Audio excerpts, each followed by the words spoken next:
Hi, everyone. I'm Ashley Aldridge, and I am the Library Media Specialist at Jackson High School. And First Chapter Fridays continues today with American Royals by Katherine McGee. So, this novel is the second of 11 books that will be featured the rest of the school year between Westerville South High School and Jackson High School. We decided to join forces this year to promote literacy by reading one book every Friday or one chapter every Friday via YouTube Live, with the goal of hopefully exposing high school students to some really high interest reads. 2 diverse cities, 3 months, 2 schools, 11 books. So here we go. Chapter 1, Beatrice, present day. Beatrice could trace her ancestry back to the 10th century. It was really only through Queen Martha's side, though most people refrained from mentioning that. After all, King George I had been nothing but an upstart planner from Virginia until he married well and then fought even better. He fought so well that he helped win America's independence and was rewarded by its people with a crown. But through Martha, at least, Beatrice could trace her lineage for more than 40 generations. Among her forebears were kings and queens and archdukes, scholars and soldiers, and even a canonized saint. We have much to learn by looking back, her father always reminded her. Never forget where you come from. It was hard to forget your ancestors when you carried their names with you as Beatrice did. Beatrice Georgina Frederica Louise of the House of Washington, Princess Royal of America. Beatrice's father, His Majesty King George IV, shot her a glance. She reflexively sat up straighter to listen as the High Constable reviewed the plan for tomorrow's Queen Ball. Her hands were clasped over her demure pencil skirt, her legs crossed at the ankle. Because, as her etiquette teacher had drilled into her, by hitting her wrist with a ruler each time she slipped up, a lady never crossed her legs at the thigh. And the rules were especially stringent for Beatrice because she was not only a princess, she was also the first woman who would ever inherit the American throne. The first woman who would ever be queen in her own right, not a queen consort married to a king, but a true queen regent. If she'd been born 20 years earlier, the succession would have jumped over her and skipped to Jeff. But her grandfather had famously abolished that centuries-old law, dictating that in all subsequent generations, the throne would pass to the oldest child, not the oldest boy. Beatrice let her gaze drift over the conference table before her. It was littered with paper and scattered cups of coffee that had long since gone cold. Today was the last cabinet session until January, which meant had been filled with year-end reports and long spreadsheets of analysis. The cabinet meeting always took place here in the Star Chamber, named for the gilded stars painted on its blue walls and the famous star-shaped oculus overhead. Winter sunlight poured through it to dapple invitingly over the table. Not that Beatrice would get to enjoy it. She rarely had time to go outside, except on the days she rose before dawn to join her father for his brief run through the Capitol, flanked by his security officers. For a brief and uncharacteristic moment, she wondered what her siblings were doing right now, if they were back yet from their whirlwind trip through East Asia. Samantha and Jeff, twins and 3 years younger than Beatrice, were a dangerous pair. They were lively and spontaneous, full of bad ideas, and unlike most teenagers, had the actually carry out those ideas, much to their parents' regret. Now, 6 months after they'd finished high school, it was clear that neither of them knew what to do with themselves, except celebrate the fact that they were 18 and could legally drink. No one ever expected anything of the twins. All expectation, in the family, and really in the world, was focused like a white-hot spotlight on Beatrice. At last, the High Constable finished his report. The king gave a gracious nod and stood. "Thank you, Jacob. If there is no further business, that concludes today's meetings." Everyone rose to their feet and began to shuffle out of the room, chatting about tomorrow's ball or their holiday plans. They seemed to have temporarily set aside their political rivalries. The king kept his cabinet evenly divided between the Federalists and the Democratic Republicans, though Beatrice felt certain those rivalries would be back in full force come the new year. Her personal security detail, Connor, glanced up from where he stood outside the door next to the king's protection officer. Both men were members of the Reverie Guard, the elite corps of officers who had devoted their lives to the service of the crown. Beatrice, would you stay for a minute? Her dad asked. Beatrice paused in the doorway. Of course. The king sat back down and she followed suit. Thank you again for helping with the nominations, he told her. They both glanced at the paper before him, where a list of names were printed in alphabetical order. Beatrice smiled. I'm glad you accepted them. Tomorrow was the palace's annual holiday party, the Queen's Ball, so named because at the very first Christmas ball, Queen Martha had urged George I to ennoble dozens of Americans who aided the Revolution. The tradition had persisted ever since.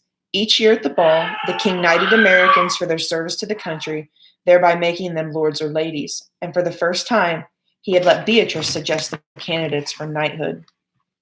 Before she could ask what he wanted, a tap sounded at the door. The king gave an audible sigh of relief as Beatrice's mom swept into the room. Queen Adelaide came from nobility on both sides of her family. Before her marriage to the king, she'd been set to inherit the Duchy of Canaveral and the Duchy of Savannah, the double duchess people had called her. Adelaide had grown up in Atlanta and had never lost her ethereal southern charm. Even now, her gestures were touched with elegance, the tilt of her head as she smiled at her daughter, the turn of her wrist as she settled into the walnut chair to Beatrice's right, encircled with a headband. The way they were sitting, apparent to either side of Beatrice boxing her in, gave her the distinct sense that she was being ambushed. Hey, Mom, she said in a slightly puzzled tone. The Queen wasn't usually part of their political discussions. Beatrice, your mother and I were hoping to discuss your future, the king began. The princess blinked, disconcerted. She was always thinking about the future. On a more personal level, her mom clarified. We were wondering if there was anyone special in your life right now. Beatrice startled. She expected this talk sooner or later, had done her best to mentally prepare herself for it. She just hadn't assumed it would be quite so soon. No, there isn't, she assured them. Her parents nodded distractedly. They both knew she wasn't dating anyone. The entire country knew it. The king cleared his throat. Your mother and I were hoping that you might start searching for a partner, for that person you'll spend your life with. His words seemed to echo, amplified around the Star Chamber. Beatrice had almost no romantic experience to speak of. Not that the various foreign princes near her age hadn't tried. The only one to make it to the second date had been Prince Nicholas of Greece. His parents had urged him to do an exchange program at Harvard one semester, clearly hoping that he and the American princess would fall madly in love. Beatrice went out with him for a while to please their families, but nothing had come of it. Even though, as a younger son of a royal family, Nicholas was one of the few men actually eligible to go out with Beatrice. The future monarch could only marry someone of noble or aristocratic blood. Beatrice had always known that she couldn't date the wrong person, couldn't even kiss the wrong person, the way everyone else at college seemed to. After all, no one wanted to see their future monarch walk of shaming home from a college party. No, it was much safer if the heir to the throne had no sexual past for the press to rake through, no baggage from past boyfriends, no exes who might sell intimate secrets in a tell-all memoir. There could be no ups and downs in Beatrice's relationships. Once she publicly dated someone, that was it. They would have to be happy and stable and committed. It had been enough to make her steer clear of dating almost entirely. Lauded Beatrice for being careful with her reputation, but ever since she'd turned 21, she'd noticed a shift in the way they discussed her love life. Instead of dedicated and virtuous, the reporters had begun to call her lonely and pitiable, or worse, frigid. If she never dated anyone, they complained, how was she supposed to get married and start the all-important business of providing the next heir to the throne? Don't you think I'm a little young to worry about this? Beatrice asked, relieved at how calm she sounded. But then, she had long ago been trained to keep her emotions hidden from public display. I was your age when your father and I got married, and I was pregnant with you the following year, the Queen reminded her. A truly terrifying thought. That was 20 years ago, Beatrice protested. No one expects me to. I mean, things are different now. We're not saying you should run to the altar tomorrow. All we're asking is that you start here to think about it. This won't be an easy decision, and we want to help. Help? There are several young people I'd love for you to meet. We've invited them all to the ball tomorrow night." The queen unclasped her pebbled leather handbag and pulled out a folder, colored plastic tabs peeking from its edge. She handed it to her daughter. Each tab was labeled with a name: Lord Jose Ramirez, future Duke of Texas; Lord Marshall Davis, future Duke of Orange; Lord Theodore Eaton, future Duke of Boston. "You're trying to set me up?" "We're just giving you some good options, introducing you to young men who might be a good fit." Beatrice flipped numbly through the pages. They were filled with information: family trees, photos, high school transcripts, even the guy's heights and weights.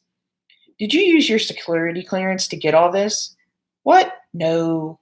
The king looked shocked at the suggestion that he would abuse his privileges with the NSA. "The young men and their families all volunteered this information. They know what they're signing up for." "So you've talked to them already," Beatrice said woodenly. "And tomorrow night at the Queen's ball, you want me to interview these potential husbands?" Her mother's brows shot up in protest. "Interview makes it sound so impersonal. All we're asking is that you have a conversation with them, get to know them a little. Who knows? One of them might surprise you." "Maybe it is like an interview," the king admitted. "Beatrice, when you do choose someone, he won't just be your husband. He will also be America's first king consort. And being married to the reigning monarch is a full-time job." "A job that never stops," the queen chimed in. Through the window, down in the marble courtyard, Beatrice heard a burst of laughter and gossip and a single voice struggling valiantly to rise above the din. Probably a high school tour going past on the last day before holiday break. These teenagers weren't that much younger than she was, yet Beatrice felt irrevocably distant from them. She used her thumb to pull back the page of the folder and let them fan back down. Only a dozen young men were included. "This folder is pretty thin," she said softly. Of course, Beatrice had always known that she would be fishing from a tiny pond, that her romantic options were incredibly narrow. It wasn't as bad as it had been 100 years ago, when the marriage of a king was a matter of public policy rather than a matter of the heart. At least she wouldn't have to get married to seal a political treaty. But it still seemed a lot to hope that "Your father and I were very thorough. We combed through all the sons and grandsons of nobility before we compiled these names," her mother said gently. The king nodded. "There are some good options here, Beatrice. Everyone in the folder is smart and thoughtful and from a good family. The type of men who will support you without letting their egos get in the way." From a good family. Beatrice knew precisely what that meant. They were the sons and grandsons of high-ranking American noblemen. If only because the foreign princes around her age, Nicholas or Charles or Holstein or the Grand Duke Peter, all had already struck out. Beatrice glanced back and forth between her parents. What if my future husband isn't on this list? What if I don't want to marry any of them? "You haven't even met them yet," her father cut in. "Besides, your mother and I were set up by our parents, and look how that turned out." He met the queen's eyes with a fond smile. Beatrice nodded, a bit reassured. She knew that her dad had picked her mom just like this, from a short list of pre-approved options. They had met only a dozen times before their wedding day, and their arranged marriage had ended up blossoming into a genuine love match. She tried to consider the possibility that she could fall in love with one of the young men listed in this terrifyingly slim folder. She hadn't yet met these noblemen, but she could already guess what they were like. The same type of spoiled, self-absorbed young men who'd been circling her for years. The type of guys she'd been carefully turning down at Harvard each time they asked her to a final club party or fraternity date night. The type of guys who looked at her and saw not a person, but a crown. Sometimes Beatrice thought traitorously that was how her parents saw her too. The king braced his palms on the conference table. Against the tan skin of his hand glinted a pair of rings. The simple gold of his wedding band, and next to it, the heavy signet ring marked with the Great Seal of America. His 2 marriages, to the queen and to his country. "Our hope for you has always been that you might find someone you love who can also handle the requirements that comes with this life," he told her. "Someone who is the right fit for you and America." Beatrice heard the unspoken subtext that if she couldn't find someone who checked both boxes, then America needed to come first. It was more important that she marry someone who could do the job and do it well than that she follow her heart. And truthfully, to her choices were never fully her own. She had known that since she was a child. Her grandfather, King Edward III, had said as much to her on his deathbed. The memory would be forever etched in her mind. The sterile smell of the hospital, the yellow fluorescent lighting, the peremptory way her grandfather had dismissed everyone in the room. I need to see a few things to Beatrice, he declared, in that frightening growl he used just for her. The dying king had taken Beatrice's small hand in his frail ones. Long ago, monarchies existed so that the people could serve the monarch. Now, the monarch must serve the people. Remember that it is an honor and a privilege to be a Washington and devote your life to this nation. Beatrice gave a solemn nod. She knew it was her duty to put the people first. Everyone had been telling her that since she was born. The words "in service to God and country" had literally been painted on the walls of her nursery. From this point onward, you are two people at once, Beatrice the girl and Beatrice heir to the crown. When they were different things, her grandfather said gravely, the crown must win. Always. Swear it to me. His fingers closed around hers with a surprisingly amount of strength. I swear, Beatrice had whispered.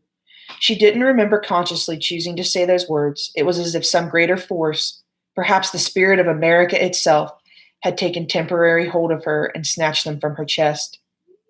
Beatrice lived by that sacred oath.